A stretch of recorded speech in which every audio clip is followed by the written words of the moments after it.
Welcome back, everyone. We're here at the Fiji Airways Aviation Academy for a very, very special edition of Andre Mail. It is a very, very significant day, and I'm going to let Andre fill you in, our Managing Director and CEO, to take it away and tell us what's so special about today. Thank you, Shane. Yes, it is a momentous day.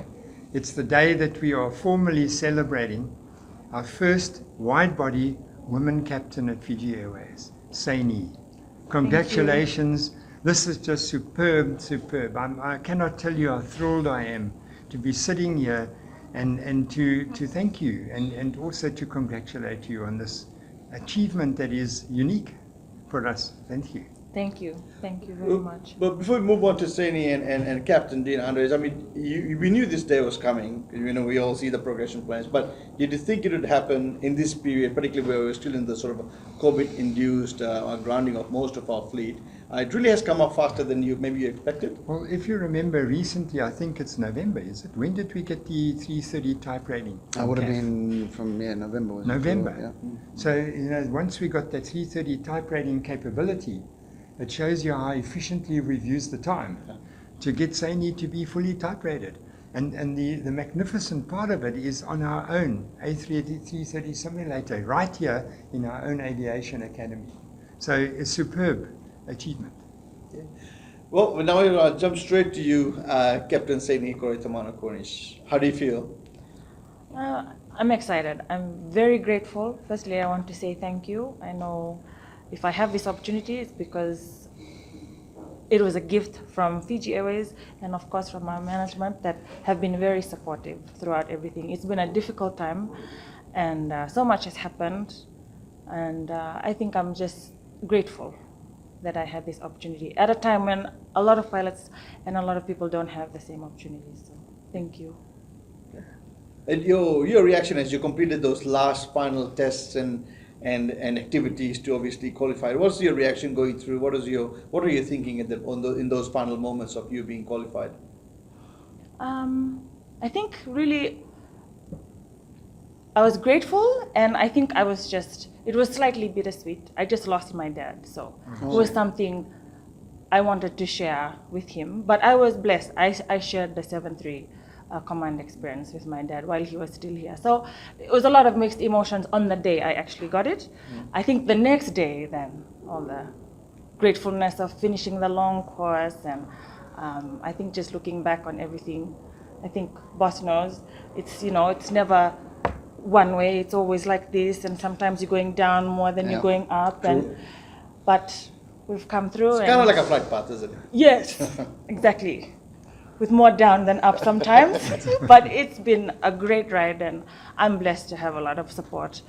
When things go wrong, we always have a lot of support from my boss, so it's good. And mom and Clayton and the kids? Yes, they were very, very happy. My mom's very happy. I think Clayton was, as always, he's very supportive. Clayton wasn't allowed to interfere in anything. I'm very blessed to have Clayton, so he's always very supportive with my training and everything, and my children are good. They keep it harder than it should be sometimes, which is great, so it's always good. Brilliant. Well, and smiling there in the corner with the proud father, proud daddy smile, Captain Dean, what do you think of this moment? I think it's well, first out, as everyone aware, it is history. I think it's a credit to our training program, it's a credit to this academy, and of course, especially a credit to you, Seini, for all the hard work you put in over the last 3 months, basically, to get here. Tremendous effort, and I couldn't be prouder, to be honest with you. This is, and hopefully this is the first of many good things to come. That's because right. we have this academy. Right. I mean, it lays the platform. It's the first, yes. but definitely not the last, right? In fact, there is another lady captain coming in close behind, Captain Saumi, who's in the middle of a type rating. Yeah. So we'll have some more good news in the future. And I mean, the academy has made all that difference, having our own simulator facility here, having our own approved programs, with our own instructors. Right. Well, talk to us, Aaron, about the difference. For some of our colleagues who are not familiar with how progression works. What was it before we had this academy? Well, as you know, we recruit second officers directly, or preferably through Fiji Link, our colleagues from Fiji Link. You start off as a second officer. Now, up until we had a type rating program approved, you had to go to either Singapore or Melbourne. Type rating probably took an additional 3 weeks longer. The key thing for us was we had limited input into it because it was run by third-party providers. So now the difference is the programs are shorter but more quality because we use our own instructors. Seini, I mean, you would agree that the course is definitely more comprehensive compared Yeah, to. of course, because you have people who are in the airline, Yeah. who are online, so they're teaching you exactly what you need to know. Whereas when you're being trained by somebody that's a third party, they only teach you what they know from their airlines and their experience. So in effect, what it means is, we can ramp up progression courses a lot quicker, and it helps shorten hopefully in long term, it'll help shorten the timeline to achieve a fully national airline in terms of the pilots that we have. Yeah, a proper pipeline, so to speak. Andre, when you hear this and when you think back of those days when you were still doing concept papers for the academy, does this bring to you like it's like full circles, bringing to closure what used to be a concept just 3 or 4 years ago? Exactly. When we started the project, we had quite a bit of resistance because the norm is normally you need 10 of an aircraft type to justify a simulator. And we kept saying it's a bigger picture than just 10 of a type. First of all, our geographic location makes it very difficult for us to send people all over the world, our pilots, for their 6 monthly license renewals, and then any form of progression training. We also always got the worst end of the clock of bookings anywhere in the world, and the cost. And the factor that hit me the hardest in this was the fact that we have 15% more pilots than we need. And they were mostly expatriate or foreign pilots because we had to send our pilots all around the world. So just the economics started making a lot of sense and justifying it. And then you have moments like today when, I was just sitting here listening to you saying, your children support you. And what a statement for, the gender equality. Here we have a woman who has children, who has a family to run, and today is sitting celebrating the first wide-body Fiji Airways captain. Wow, what a message. And now I get so excited when I hear that. Amazing message. Sorry, Andre, go ahead. No, I'm finished. Just to Andre's point, the difference with having the academy here and doing your type rating here, as opposed to having to spend all that time away. Yes. Tell us what difference that made to you. It made every difference, actually. I remember the last trip when I went to Singapore. I had to do everything from buy 6 weeks of shopping, and then because my children were so small and leaving them for 6 weeks was such a big deal, we had to have a big chart, and we had to have the 6 weeks days, and every day we had to cross off one day together so that they knew one day less to seeing mom and dad. So this really changed everything. Yeah. I mean, I remember initially when we discussed going on the Airbus, I told you that I was worried about my children because they were at that age, but this has changed everything for us, I think. So I'm very grateful for the simulator. I mean, I'm proud as a Fijian just because of the simulator, but that changes my life as a pilot. That's an interesting comment. Yeah. So we should see a lot more women progressing now.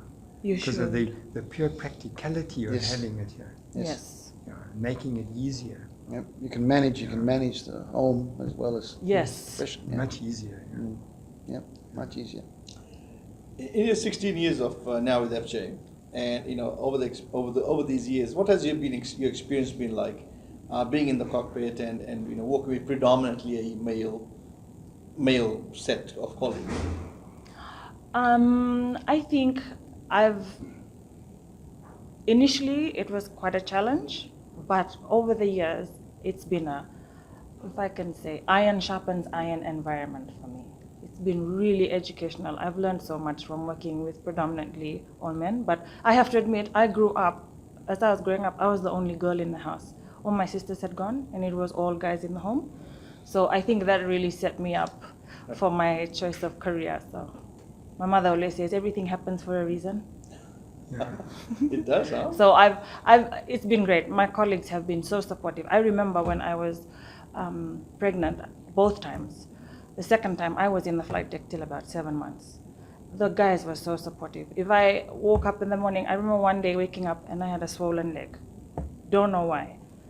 Very quickly, one of the guys that I flew with, he said, "Don't worry, I'll fly for you." I've been very blessed. If I've been here this long, it's only because I've had so much support, not only at home, but at work from my colleagues. So I'm always very grateful.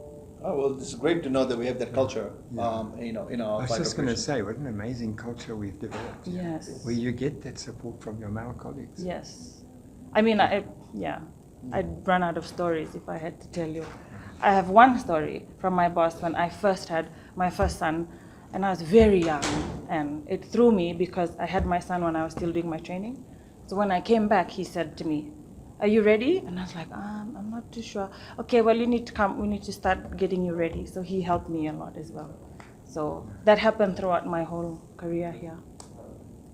That's Thank amazing. you, Eric. Did you at any time feel like, oh, maybe it's too difficult, or it's getting a bit too hard, or there's too much other factors that may stop you from achieving what you want?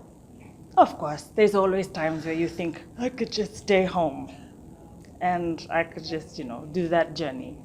But I think if sometimes in life, just sticking it out just means that you get a little bit further. So I'm lucky. If I've ever had that thought, I've never had it for long enough to act on it. How do you feel about, potentially now being able to inspire a whole generation of young girls and boys who are thinking of a career in flying? Well, I don't think you really start a journey planning on inspiring generations. I think really you're just focusing on not stumbling on every next step. If I do that, I'm grateful, and I hope, if anyone can learn anything from my journey, it's maybe just to keep going. Yep. It may Perseverance. seem, yes, sometimes it'll get difficult, sometimes you can slow down, but I always suggest it's best to just keep taking one step at a time. Is that what you tell the many young people and the parents of young people who call you for advice? Yes, of course. I always tell everyone, make sure you are aware and you make a conscious choice before you start something, because there's so much sacrifices by so many people outside yourself just to begin this journey. So choosing to stop halfway doesn't just mean you let yourself down. It means you let down the whole generation before you and the whole generation before them. So it's always something I think that's worth thinking about. Oh, that's brilliant. And overall, from Fiji Airways' perspective, what does this mean for our airline? Well, we have a gender policy, and part of it is to see a lot more women pilots, and let alone wide-body women captain, and you being the first. I mean, it fits so well in with what we're trying to do in the company. We have in every area targets, and we have targets for an increase in the number of women pilots. And now we're going to have an increase in the number of the target for women captains. Because you progressed from a 7.3 captain, isn't it, to this Yes. position? Yep. Yes. So that's a very interesting part that I think most of our staff won't realize. Right. That to get to the 330 captain, you had to first be a 7.3 captain. 7.3 captain, yes. Yes. That's the foundation Progression. stone, if you like. Foundation, yeah. Brilliant. So what does it mean for the airline? It's part of our gender progression, and this is a major achievement in that progression that we're trying to get. And there's a lot more work we have to do. I mean, I can tell you there's some areas of the business where we have very few women. And we want to see a lot more women executives and women management. So, yes, very important. So the next step for you, Seini, is flight operations management. I leave that to you, boss. Well, what about the next? What about the A350, and how does that come into the picture? As per our qualification program, Seini will spend some time building up experience as an A330 captain. I can't, off the top of my head, I'm sorry, I can't remember minimum requirements, but then after the period, she'll transition to what they call a common type rating, which is a 350 CTR common type rating. and then a period of A350 line training, and then single fleet captain. It's not that long because the commonalities between the two types Right. and the efficiencies that are driven from that. Right. So in no short order we'll be coming back with the news that Seini's now qualified for 350 captain. So I can't wait. Well, that kind of helps. I mean, the Widebody decision that we make as a company. I mean, all this fits in, doesn't Yes. it? Absolutely. And I can't imagine there are many women 350 captains in the world. No, that's going to be an interesting one It's actually. going to right. be something we can research. I We mean, will absolutely I'd like research. to be one of the first. Yeah, yeah. So, well, We look forward. Captain Seini, any final comments, final words? As always, as I said previously, I just want to say thank you. It's been a difficult time for Fiji Airways, and I understand having such an opportunity like this. I really couldn't believe that I got it at this period. So I just want to say thank you again. Yeah. Thank you.